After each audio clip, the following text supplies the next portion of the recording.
Hello and welcome to my channel. So in this video, I want to show you on how to get your vocal seed on a beat. I am NAIRA from Phantom Production. So I had this recommendation, so I thought of just doing a quickie for you guys so you can see. This usually come as if maybe you purchase a beat online and you record and you feel as if the vocal is not sitting on the beat and you feel as if it has, it's kind of, they're not communicating. When you download beats or when you purchase a beat, the files are already compressed, and most of the time we download formats like MP3. MP3 that's already been compressed already. You can have some beats and they are way too loud. So, but if let's say you have a beat which is way too loud and you want to record, you can just pull down the fader, you record and achieve your good levels when you're recording. So you shouldn't be struggling to hear your recorded sound. Now, when you're adding effects, you can add your effects, and if you feel like the beat is still drowning the vocal, this is where you can use this trick. And today I want to show you a simple plugin that you can use to do this stuff so your vocal can sit on the beat. Let's just play. So here is a downloaded beat and hear how it sounds. Yeah, I'm my baby, she too fine. When I day with her, my heart it goes. But now, in my own case here, I don't really feel like my beat is drowning the vocal. So, but I want to still show you this trick using this example. Let's say you have a beat which is really loud and is drowning the vocals. You've tried adding effects, doing some gain staging. So at times you have issue, especially when you download a beat, let's say MP3 format like this, and you just come and you pull the fader down so you can, let's say you pull the fader down so you can achieve a relative good level. But you will discover that when you are pulling the fader down so you can record to balance to gain stage, you will just discover that the beat kind of loses its original quality because MP3 is a last format. So the files are already compressed, way too compressed, that if you purchase or you gotten a file, the format is on WAV format, when you pull it down, it will still retain the quality. So in this type of instance, if you really want to bring it down, you can just look for a gain plugin. Maybe you can just get the footy balance. You can download any gain plugin and any gain plugin that you have in your DAW, and you can just bring the volume down using the plugin. Okay, so when you bring the volume down using your plugin, you don't lose that much quality, so it still retain a little bit quality than using the fader direct. Okay, but in this case, I want us to use there's a plugin that I want us to use here to do it. So actually what we are going to do is sidechaining. So what we'll do is we'll sidechain the vocal to the instrumental so that whenever the vocals plays, we'll duck down the instrumental. So in this case, though in this example, it does not really drown the vocal, but I still just want to demonstrate if you have it in your own case. Okay, so we're going to use track spacer. So if you have multiple recordings, what you can do is just to create a bus track. Now, you create the bus track, send all the individual channels to the bus. Then now you sidechain the bus to the instrumental. Okay. So in this case, let's say this is a vocal. So what I'll do, this is a track, right? Let me load in track spacer. So this is a track spacer. So what you will do is, if you have it like that, you go to the track that you want to send information to the instrumental. You go down here, you can right click, you say sidechain to this track. You see now this line now has been linked to this track. So put on your track spacer on the track that you want to effect.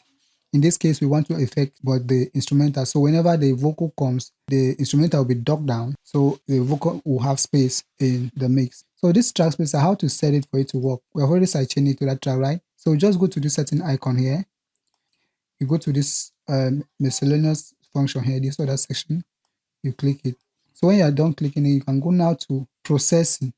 You click processing like this. You come to auto map. You click it. You see right now it has labeled it as track 1 because the track spacer is already in track 1 because that's where we have sidechained it. Okay, so the next thing we'll do, you can come back to your track spacer and play. Yeah, I'm my baby, she too fine. So you see in this example, whenever the vocal comes in, it duck down the beat. So now it's way too much. First thing we'll do, let's first of all reduce the amount. This is the amount. Yeah, this knob is the amount that you want for it to be ducked down. And this is the low cut and the high cut. Okay. Let me just play the sound without the track spacer. Then we'll put it now. Then we'll start demonstrating. Yeah, I'm my baby, she too fine. When I day with her, my heart it goes. Purchase your tracks today. She too fine, She make other boys the grace. When they see my baby, they wonder fall. So nothing is happening.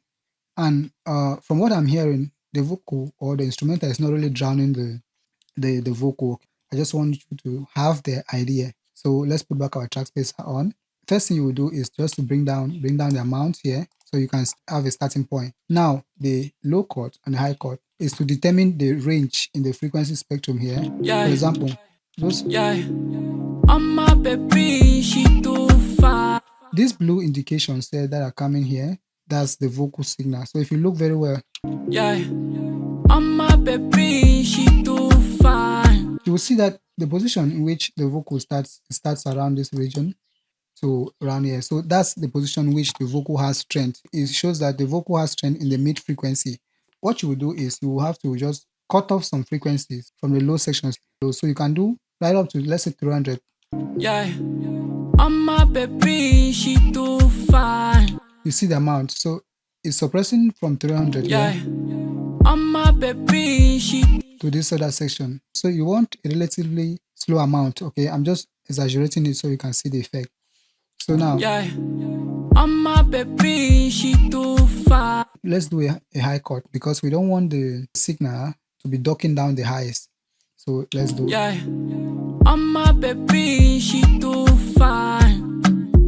When I day with her, my heart it goes. Purchase your tracks today. She too fine. So what it's doing now is affecting Yeah. On my baby, she is affecting just from 220 and above and ignoring any information below 220 downward right up to 20 hertz. It's ignoring any information from that region. In your case, you really try to figure out the amount. You wouldn't want to do it much, so it will not crank the beat all the way. Just bring the knob down and do a very little move. Let's yeah. play. On my baby, she too fine. When I day with her, my heart it goes. Purchase your tracks today. She too fine. She make other boys the grace when they see. So you can see the information that the track spacer is suppressing those regions. So guys, I believe you've gotten the idea on how to get your track spacer work very well on your mix. So this is one of the methods you can use to have your vocals to sit on the mix. That was a quick one. I think you've understood. So I am NAIRA from Phantom Production, and if you're new to the channel, please subscribe and also hit the notification bell so it will help our channel to grow too. Thanks for watching. See you in the next tutorial.